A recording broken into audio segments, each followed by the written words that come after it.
تعالیٰ نے اس کو 27ویں شب دی، 27ویں رمضان دی ہے. تو یہ نہ دیکھا کرو کہ فلاں بندہ بڑا گناہگار ہے.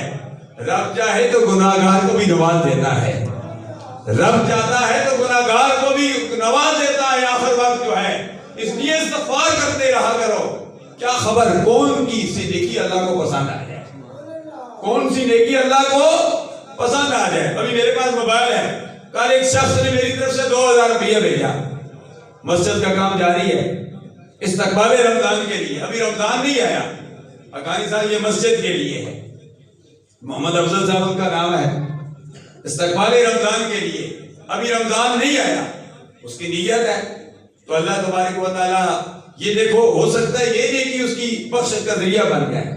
یہ اس کے مال میں اللہ تبارک و تعالیٰ برکت ڈال دے، اس کے معاملات میں اللہ آسانیاں مہربانیاں فرما دے. تو یہ 4 فائدے استغفار کے میں نے بتائے. 5واں سنیے. اللہ فرماتا ہے وَيُمْدِدْكُمْ بِأَمْوَالٍ وَبَنِينَ. فرمایا تمہارے مالوں میں برکت بھی ڈال دے گا اللہ تبارک و تعالیٰ، تمہیں اولاد بھی سے نواز دے گا. چودھری اظہر صاحب کی پوتی فوت ہوئی ہے تو الحمدللہ اللہ تبارک و تعالیٰ